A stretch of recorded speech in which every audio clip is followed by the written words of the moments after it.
So hello everyone, आप सभी का हमारे एक और वीडियो में तहे दिल से स्वागत है। आज के इस वीडियो में हम आपको 12 ज्योतिर्लिंग में से एक कृष्णेश्वर ज्योतिर्लिंग के बारे में बताएंगे और हम आपको ये भी बताएंगे कि आपको घुश्मेश्वर ज्योतिर्लिंग पहुंचना कैसे है, आप वहां पे कहां स्टे कर सकते हो, खाने पीने की क्या व्यवस्था रहेगी और आप यहां पे कितने दिन का प्लान कर सकते हो। तो चलिए स्टार्ट करते हैं आज का वीडियो। क्या कर रहे हो बच्चे लोग? काम करोगे? अच्छा, ब्रेकफास्ट हो गया? भगवान शिव के 12 ज्योतिर्लिंग में से एक कृष्णेश्वर ज्योतिर्लिंग को पूर्ण ज्योतिर्लिंग भी माना जाता है। इस ज्योतिर्लिंग के दर्शन मात्र से ही भगवान शिव की पूर्ण कृपा प्राप्त होती है। महाराष्ट्र में औरंगाबाद से 35 किलोमीटर की दूरी पर स्थित है कृष्णेश्वर ज्योतिर्लिंग। लोग इसे घुश्मेश्वर ज्योतिर्लिंग के नाम से भी जानते हैं। अगर बात करें इस मंदिर का निर्माण कार्य, तो इस मंदिर का निर्माण अहिल्याबाई होलकर ने करवाया था। कृष्णेश्वर ज्योतिर्लिंग का दर्शन करने के लिए हर साल हजारों श्रद्धालु आते हैं और अपने आराध्य भगवान शिव की पूजा अर्चना करते हैं। और ये ज्योतिर्लिंग 12 ज्योतिर्लिंग में से अंतिम ज्योतिर्लिंग है। तो चलिए जानते हैं इस ज्योतिर्लिंग से जुड़ी ऐतिहासिक और पौराणिक कथाएं। इस ज्योतिर्लिंग की स्थापना का कथा भक्ति और विश्वास की कथा है। दक्षिण देश में देवगिरी पर्वत के पास सुधर्मा नाम का एक तेजस्वी ब्राह्मण रहते थे।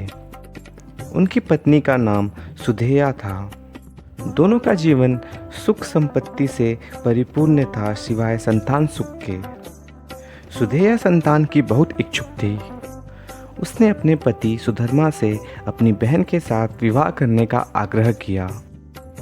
पहले तो सुधर्मा ने उसकी बात नहीं मानी, परंतु बाद में सुधेया का आग्रह टाल नहीं पाए और अपने पत्नी के बहन से घुश्मा से विवाह कर लिया। घुश्मा अत्यंत सदाचारी और सबसे ज़्यादा शिव की भक्ति करती थी। प्रतिदिन वह 100 शिवलिंग बना के शिव की पूजा करती थी। शिव की कृपा से कुछ समय बाद उसे बहुत ही तेज और खूबसूरत पुत्र प्राप्त हुआ। बच्चे के जन्म से दोनों बहन बहुत ही खुश थी, परंतु धीरे धीरे सुधेया के मन में घुश्मा के प्रति ईर्ष्या की भावना होने लगी। उसे लगा घुश्मा का सम्मान मुझसे ज़्यादा है और घुश्मा से और उसके पुत्र से वो ईर्ष्या करने लगी। ऐसे ही समय बीतते बीतते घुश्मा का पुत्र शादी योग्य हो गया और उसने विवाह कर लिया। बहू के आने के बाद सुधेया का ईर्ष्या और भी बढ़ गया और यहाँ घुश्मा और उसके पति शिव के पूजा में विलीन रहते थे।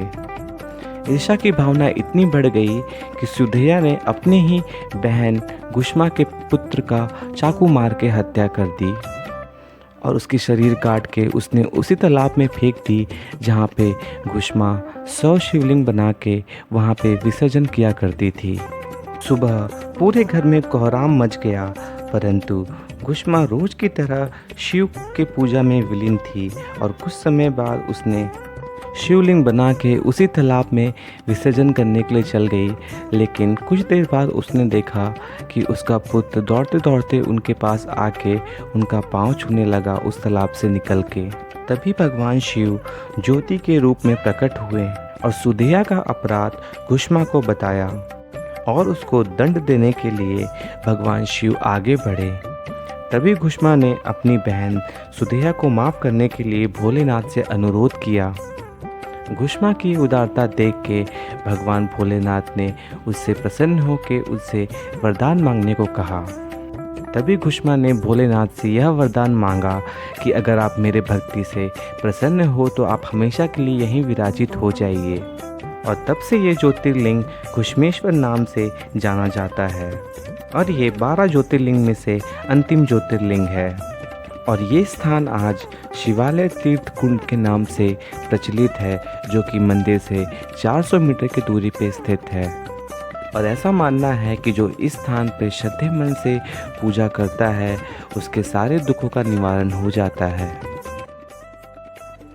जैसे कि आप मेरे बैक साइड देख पा रहे हो, मंदिर क्लियर दिख रहा है और इस मंदिर में फ़ोटोज़ अलाउ नहीं है, आप फ़ोन लेके जा नहीं सकते, camera is not allowed.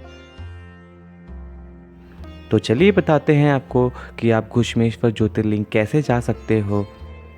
Ghushmeshwar ज्योतिर्लिंग जाने के लिए सबसे पहले आपको औरंगाबाद जाना पड़ेगा और औरंगाबाद जाने के लिए आपको ऑलमोस्ट सारे सिटीज़ से आपको ट्रेन इजीली अवेलेबल मिल जाएगी। अगर आप बाय फ्लाइट से आते हो तो आपको औरंगाबाद एयरपोर्ट पे आना पड़ेगा और वहाँ से आपको सबसे पहले बस स्टैंड पे जाना पड़ेगा और बस स्टैंड से आपको वहाँ पे गवर्नमेंट्स के ऑलमोस्ट आधे घंटे में आपको बस मिल जाएगी घुश्मेश्वर ज्योतिर्लिंग के लिए। अगर बात करें घुश्मेश्वर ज्योतिर्लिंग की दूरी औरंगाबाद से तो लगभग ये 35 किलोमीटर की दूरी पे स्थित है और जैसे ही आप वहाँ पे पहुँचते हो तो मंदिर के आसपास आपको खूब सारे आश्रम्स और रहने का स्थान मिल जाएगा जहाँ पे आप इजीली रूम ले सकते हो। अगर बात करें खाने पीने का तो वहाँ पे आपको आसपास काफ़ी सारे होटल्स मिल जाएंगे जहाँ पे आप इजीली 100 से 150 रुपये के बीच में थाली मिलती है, आप वहाँ पे इजीली खाना खा सकते हो। मंदिर के परिसर में फ़ोन ले जाना अलाउड नहीं है। आपको मंदिर के जस्ट बाहर कुछ लॉकअप्स बने होंगे जहाँ पे आप 5 रुपये पर फ़ोन के हिसाब से अपना फ़ोन रख सकते हो, दर्शन करने जा सकते हो।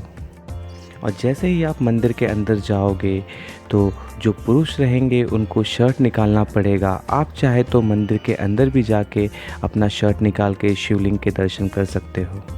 आशा करता हूँ आपको ये वीडियो पसंद आया होगा। अगर आपको ये वीडियो पसंद आया है तो अपने विचार कमेंट्स के रूप में करना ना भूलिए, जिससे मुझे मोटिवेशन मिलेगा आगे इस तरह से और वीडियो बनाने का। अगर आप चैनल पे नए हो तो आप सब्सक्राइब कर दीजिए, ये आपके लिए तो फ्री है बट मुझे इससे बहुत मोटिवेशन मिलता है। तो मिलते हैं नेक्स्ट वीडियो में कुछ नए इंटरेस्टिंग जगह के साथ। तब तक अपना ख्याल रखिए और स्वस्थ रहिए। Thank you.